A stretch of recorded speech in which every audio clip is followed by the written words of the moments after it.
Plan ahead and be prepared. It's not just important when it comes to retirement. Today we have a special guest to talk about pre-planning your funeral.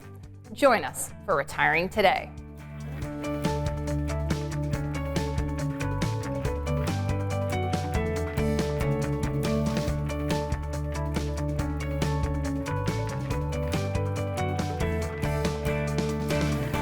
This is Retiring Today. I'm here with Fredregill. He's a funeral director, and I'm here with Loren Merkle. He's a certified financial planner, a certified financial fiduciary, and a retirement income certified professional. Loren, on the show, we talk all the time about the importance of planning for retirement. If you plan for retirement, you know, because you've seen it over the last 20 years, it's a lot easier to live out your retirement vision than if you don't. There's just so many moving parts that go into making that transition from the working world to the retirement world, from where are you going to receive the income from, what do you do with the 81 different Social Security options you may have, how do you provide for health care, whether it's the open market health care or maybe COBRA coverage or Medicare, the investment decisions. There's a lot of decisions that have to be made, and a lot of people can spend time hoping that it works out with these decisions or make a plan and really dissect the information that's available to come up with the best decisions possible for your retirement plan. And that's what the planning does for those going into retirement, is it gives them confidence on the decisions that they have to make. And many of the times, these decisions are permanent decisions.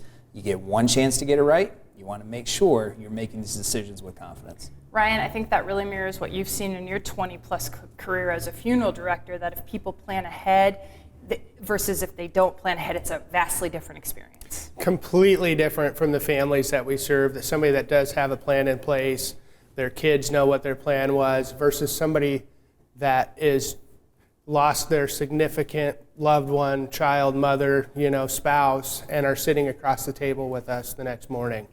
So today what we want to do is pivot a little bit. We generally talk about retirement planning on this show, but Loren, we think it's really important for the families and individuals that we work with and the viewers of the show to get all of the pieces of retirement, and bringing Ryan and having him talk to those people and answer their questions is a really important piece of what the retirement planners do. I'm really excited about the relationship with Ryan and bringing that relationship to the families that we work with, because this is a very underserved part of a retirement plan. Every single one of us is going to pass away.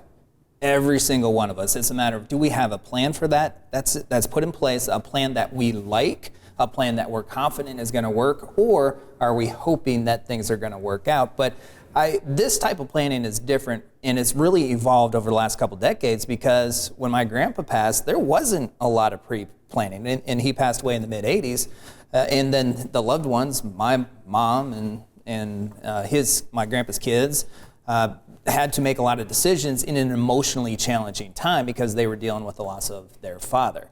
And now a lot of people are trying to find information about how do you put this pre-planned funeral together, and a lot of families are coming to me asking questions about what does this look like.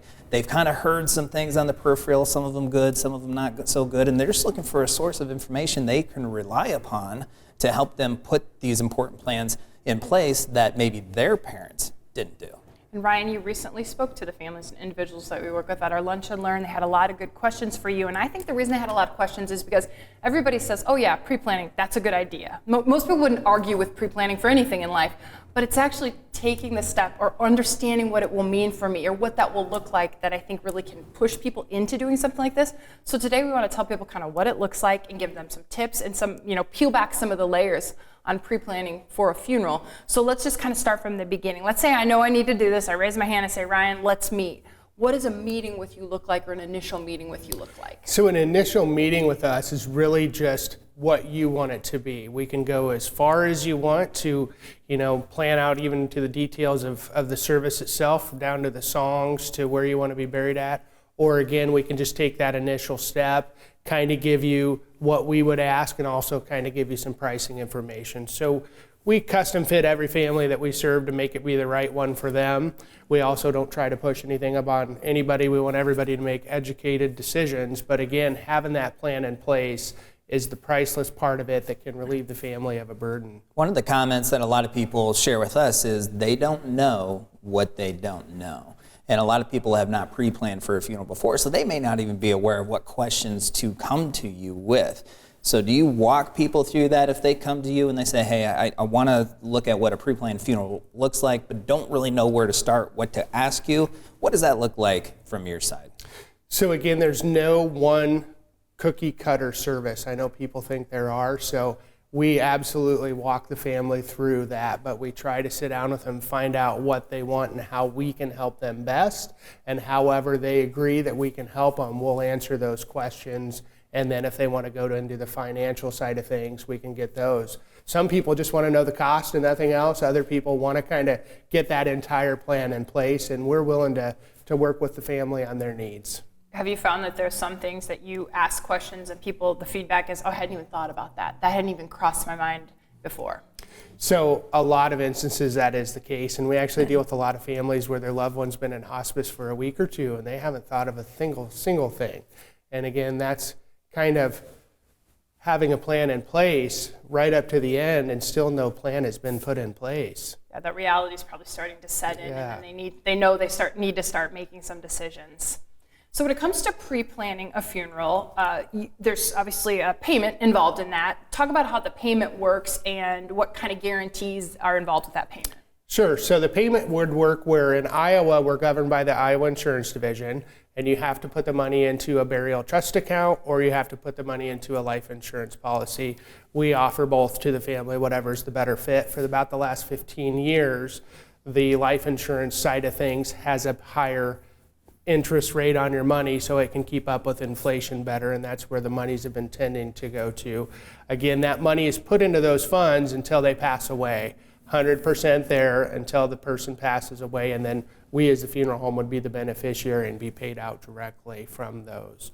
We wouldn't need a death certificate for that either, where some insurance companies you do need that death certificate. And if they do prepay, is that price locked in, or how does that work over the long term? Because we plan for our funeral, but we never really know, or most of the time we don't really know when we're going to pass away. So if I plan for my funeral, I prepay, 20 years from now I pass away, is that locked in? Is that guaranteed 20 years from now, or how does that work? So there's three parts to a funeral service. There's the services, the merchandise you select, and then from there would be the cash advance items. Both the services and the merchandise would be locked in and guaranteed, and then anything that you select for cash advances, such as paying a minister, organist, vocalist, opening and closing of grave, and obituary, we don't necessarily guarantee those prices because things can change. But again, with the growth of the funds, it should keep up in most instances we've found. And opening and closing of a grave, those prices are probably set by wherever that's happening at, right? That's not Correct. something that you guys charge Out of for. our control 100%. And if you look back 25 years ago, the Des Moines Register had free obituaries.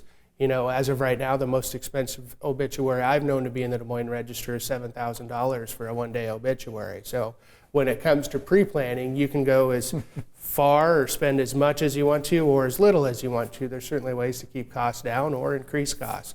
Something good to talk about. And when it comes to planning ahead, so let's say I sit down with you, I go ahead and pre-plan. What if something happens to you? You go out of business, you sell your company. Always a good question. We get that one, on a weekly basis as well. So again, those funds are always where those funds are supposed to be, either in that burial trust or the life insurance policy. Those funds, even if I'm still in business, you decide you don't like me anymore, you can take those funds to another funeral home when somebody passes away without any repercussion, no problem at all. Even if you move to a different state, those funds are still there until you pass away, and it's payable to the funeral home of your choice. So we're talking about pre-planning for a funeral, an important part of retirement, but there's a lot of aspects that go with a comprehensive retirement plan. So you might have questions about either pre-planning a funeral or retirement in itself. Here's a great opportunity to speak directly with a retirement planner. It's a 15-minute complimentary retirement checkup call. You can schedule your call by going to the website that you see on the screen. But don't go anywhere. We've got a lot more to talk about when it comes to pre-planning a funeral next. Retirement is all about staying active and spending time with loved ones. But you may still wonder if you can have the retirement you've dreamed of. Download our complimentary Retire Your Way toolkit to receive a copy of Loren Merkle's new book, Retire Your Way, and 5 guides that'll help you turn your retirement worries into confidence. Go to retireyourwaytoolkit.com. Don't just dream about retirement. Take action and retire your way.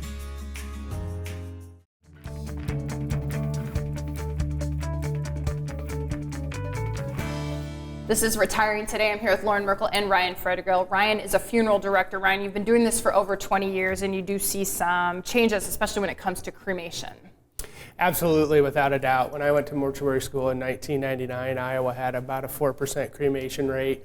Des Moines Metro anymore is a strong 60%. I think the small towns in Iowa aren't too terribly far behind that. What does that conversation look like when somebody comes to you for the pre-planning services? They got a bunch of questions. Is that a question that they typically have, cremation versus maybe casket type funeral, or is it they come in knowing this is what they want? What's that look like? So anymore, I think people know there's not many fence sitters left, whether it's a matter of what they want to be involved with the casket or whether they want to be cremated. Kind of looks like a lot of times when people come to see us, they want to know what they have to do, where their money's at, if they pay ahead, what if I go out of business, and then from there, you know, the cost of the overall service that they select. Those are the big questions we get hit with often. So let's say you've sat down, you've done the work of pre-planning, you've seen the burden kind of lift, but then the kids come along when the event happens and they want to change things. What are the rules around that? So there are necessarily no rules that it can't be changed. Even though we have a contract with somebody, if mom or dad signed up and had a $12,000 funeral and the kids come in and want direct cremation, legally, as long as all of the kids agree or whoever the legal next of kin is agrees, it can be done. Do we see that happen very often? We don't, for the fact that at that point they knew what mom or dad wanted, and they typically still do stick with the plan.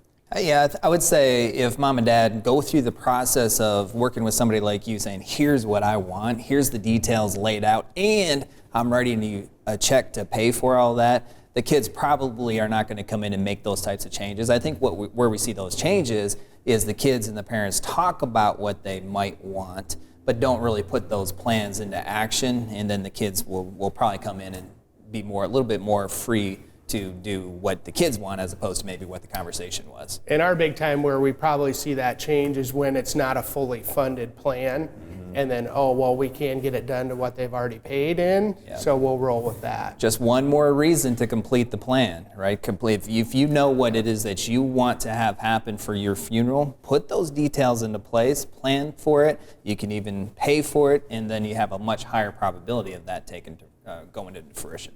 And Ryan, you've done this with so many people that I know you have a really powerful kind of outlook on this and what it really does for their overall kind of psyche after you've put in all these plans in place. Absolutely. You know, we just met with a lady yesterday, and as soon as we signed her up, put her plan in place, she paid for it, which not everybody does or have to do, but she just said, whew, the burden is relieved, and my daughter now won't have to worry about it. That's what it's all about, is taking that step to help your family not have to worry about, you know, your end of life decisions and cost. And Loren, that feels a lot like what I hear you and the retirement planners say. You deliver these written plans that kind of show people where income is coming from, show them what they project for taxes, and the relief that they feel is very similar. One of the most rewarding feelings that we have working with the families that we work with is just that, because there's a lot of confusion that goes into retirement planning and all the moving parts. But when we get to sit across the table from somebody and show them this is what your retirement looks like, you have your retirement vision of what you want to do and what you want the activities to look like. Now here's how you're going to be able to afford that, not only now, but 20, 30 years down the road, even in the midst of all this chaos that's going on in the world and all the uncontrollables. That is a lot of fun from us, is just to see that anxiety kind of wash away, because now there's a roadmap. There's a clear roadmap of how they're going to be able to accomplish their goals, and I can imagine it's no different when it comes to pre-planning for the funeral. No different at all. I mean, both of them are priceless for a family, and actually just taking the steps, taking the time. You know, yours might be a fun topic to talk about, ours typically isn't, but again, it's a lot more fun to talk about it ahead of time than, you know, scrambling with the emotion if you didn't do it. And you talked about affording, putting together this plan. Let's get right down to it. What kind of pricing can people expect if they contact you? You know, you're looking at anywhere from $1,300 all the way up to, you know, $18,000. It really just depends on exactly what you want. If you're getting into that $18,000 range, you either want to have a really fancy casket, or, you know, you have a big catering bill, which we put that on the funeral bill sometimes too, so it does make our bill look a little higher as well. Let's go to I was going to go to that lower end because I think 1,300, I'm just curious, what is 1,300? So that's going to be a direct cremation where we pick an individual up, from where they pass away at, from there the cremation, the container to be cremated in, the basic urn to return the ashes in, and then we have to pay the medical examiner $75 to get the cremation permit. The only thing there you'd be missing is death certificates in Iowa are $15 a piece. As event planners or not event planners, end of life planners that you guys are, retirement planners. That's an event. All of it is an event. You might know what you need death certificates for, but again, that's always a question that are raised. You typically need them for life insurance companies, pensions, retirement accounts, investment brokers, a lawyer. We take care of Social Security for the family, so you don't need a death certificate for that. Almost all banks do just take a photocopy and give them back. So in light of that conversation, what immediately comes to mind, $1,300, maybe $18,000, depending upon what it is you decide you want your funeral to look like. So how do you come up with that money? Because that's not readily available in checking and savings accounts for everybody. And if a family member or when a family member that we work with comes to us and they say, we have this expense, whether it's a vehicle, it's a repair of a roof or a pre-planned funeral, now we take a look at where can we get that money from, looking at all the different sources that you may have available. And then we take it steps further and we build that into your overall tax plan.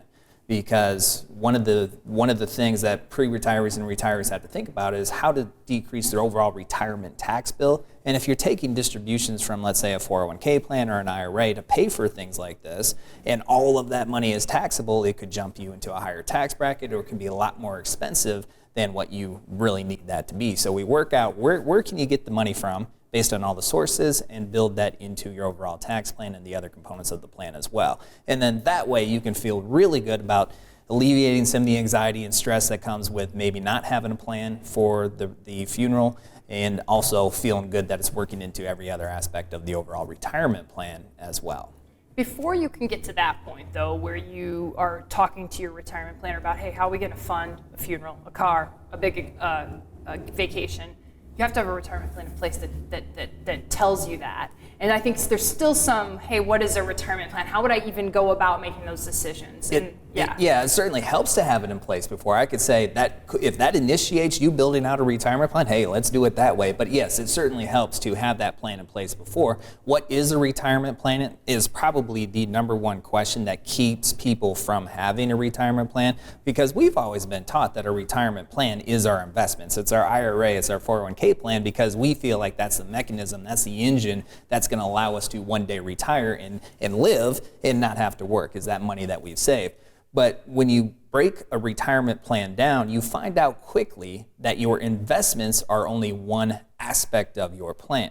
You need to have income. That income can come from your investments, but it can also come from Social Security or pension or maybe some other sources that you have as well. You have a retirement tax bill. The less of a retirement tax bill you pay, the more money you have in your pocket, which means the more money you get to spend on the fun activities, the lifestyle, your retirement vision. And then, of course, the legacy plan, pre-planned funeral can be a part of that legacy plan. And healthcare is a big part of the overall plan as well. So all of those components go into what a retirement plan is. And every single one of those components, you will have decisions that you have to make going into retirement, but also all the way through retirement. So what are those decisions you have to make, you might be wondering? Here's a great opportunity to see the decisions play out in an online workshop. It's our online Journey to Retirement workshop. This is a great resource to see exactly what a comprehensive plan looks like.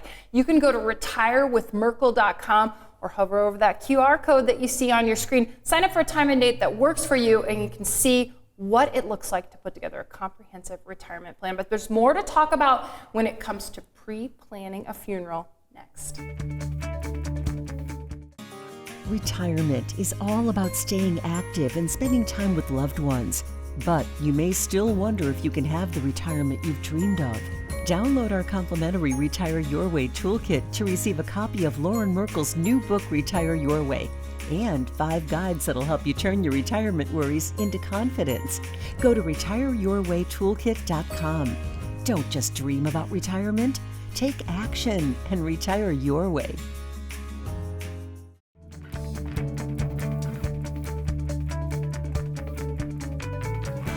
Welcome back. I'm here with Loren Merkle and Ryan Fredregill. He is a funeral director. And Ryan, when people meet with you for the first time, is there any specific documents they should bring with them? You know, as long as you know all of your vital information, not necessarily anything you need to bring with us. The toughest question that some families can't answer is, you know, your mom or your spouse's mom's maiden name, and then social security number. Those are the big ones that people do sometimes get stumbled up on. And talking about the documents, when you work with a family and you guys all agree about what this is going to look like, what the funeral and all the details, you have this, you drop this contract and you give it to the families that you're working with. What should they do with that contract? What's your advice to them? Absolutely, great question. So again, we keep records of that contract on our end and our records, and then we do send a copy with that individual as well. We really recommend, one, tell your family where it's at, two, put it in a safe place, but don't recommend locking it away in a lockbox, where if you were to pass away on a Friday night, your kids wouldn't find it till Monday morning. You mean like at a bank? At a bank, yeah. Correct. Yep, absolutely. So fire safe in your home, where your family knows how to access it, get in. You know, that's what we recommend, absolutely. And tell your family that it's there. Now again, they might not want to know it, but at the time they'll want to know that it's there and take a peek at it. What about supplying a family member or family members with a copy of that contract and those details? Do you find that that's a valuable thing for people to do? I think, again, it is very valuable for people to do because they know that that plan is in place, and then they know who it's in place with. You know, if something happens tragically at 3 in the morning, the first thought in your mind is, I know mom or dad has a plan, but I don't know where it's at and I don't know who it's with. We get funeral home calls quite often. Hey, did so-and-so have a plan with you? We know they had it, but we don't know where it's at or who they had it with. Yeah, and that's part of the benefit for the families that we work with of that written plan that we provide them, is it has, as of the date of the creation of that plan, a list out, an itemized list of all the assets that they have, all the investments, what custodian they're at, the dollar amounts, and there's 6 different tabs or components of that to align with the 6 different components of their retirement plan. And this, if you create this, would be an easy way to combine that, because there's a legacy portion where you could just put that document, the families that we work with could put that document right there. So all of it is in a nice, easy place where the survivors, the loved ones, can find that and then have access to all that information and action steps of what to do next. And your packet that you guys have put together for a pre-planning checklist. The succession checklist? Succession checklist. It's amazing. So we will make sure to share that with our families as well. Well done. Yeah, actually anybody can access that too. You could get a copy from Ryan, or you could go to the website that you see on your screen. It's successionchecklist.com. And what we did is give you some things to start thinking about, some of the items you might want to put together, some of the decisions you'll be making. And again, the more conversations you have the more you can alleviate that burden on your loved one when you do pass. Ryan, we want to make sure that people understand how to get a hold of you, because I know you're full of great information. You're really a really empathetic guy to talk to. I can just tell that this is exactly what you're supposed to be doing, because when I talk to you, you're a good listener, and I know that sitting down with you, I'm sure people have a really positive experience when they do that. So please tell people the best way to get a hold of you if they want to talk about pre-planning a funeral. Sure, absolutely. Best way to get a hold of me would probably just be my cell phone, 641-227-3403. And then my email is fredregillfunerals with an S @gmail.com. Okay, let's also put your website on the screen, because some people, before they take that first step to contact you, which I love that you're so open to, hey, just call me, I'm happy to talk to you. Some people want to peruse our website first just to get to know you a little bit better and what you offer. So what's the best website to go to? fredregillfunerals.com. Okay, there you go, fredregillfunerals.com. Speaking of websites, I was just going to see how much time we had to talk about a website. I want to make sure that you understand too. So I've given you a lot of websites. We've got succession checklists, we've got Ryan's information, but that's okay to have a lot of information, I think, Loren, because information is really the way we learn. And the website I'm referring to is the Online Journey to Retirement website, where you can sign up to learn exactly what a retirement plan is. And how to get started building a retirement plan, because again, I think that's one of the hardest things to do, is just get started. But once you get started, you have a good concept of what a retirement plan is and the 6 components and the details that go into those 6 components of your retirement plan. The next step is let's get it started. The Online Journey to Retirement Workshop is an easy way to gain that information from the comfort of your own home, because it is online. You can even have it up, bring it up on your TV if you want to, your laptop, your mobile device, whatever it is, however you like to consume that information. It's just really easy to get to. And then Sean, Anna Marie, myself are on there, so it's a lot of fun. You have an opportunity to ask questions. So if there's a question on your mind about pre-planned funeral or income, how to deliver your income, or this tax stuff that I was talking about, you can ask that question on the online Journey to Retirement workshop as well. So it's an easy way, it doesn't cost anything, and it's best intended for those who are within a few years of retiring or already retired, and it gives you ideas about how to go about starting your retirement plan. That's retirewithmerkle.com. You can go to that website or use the QR code.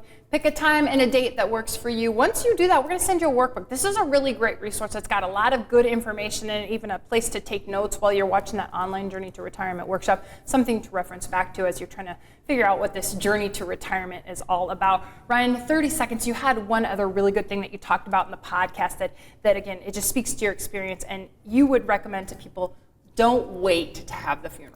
Correct. With cremation being so popular anymore, we do see families that want to wait 6 months to have the service down the road.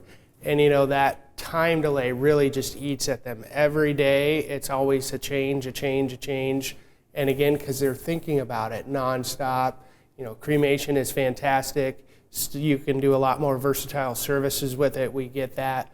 But again, I really recommend within 3 weeks, if somebody passing away, get together with your family, your friends, and have that opportunity to have a little bit of closure and begin that grieving process. Ryan, great information today. We really appreciate you joining us, and we appreciate you watching Retiring Today.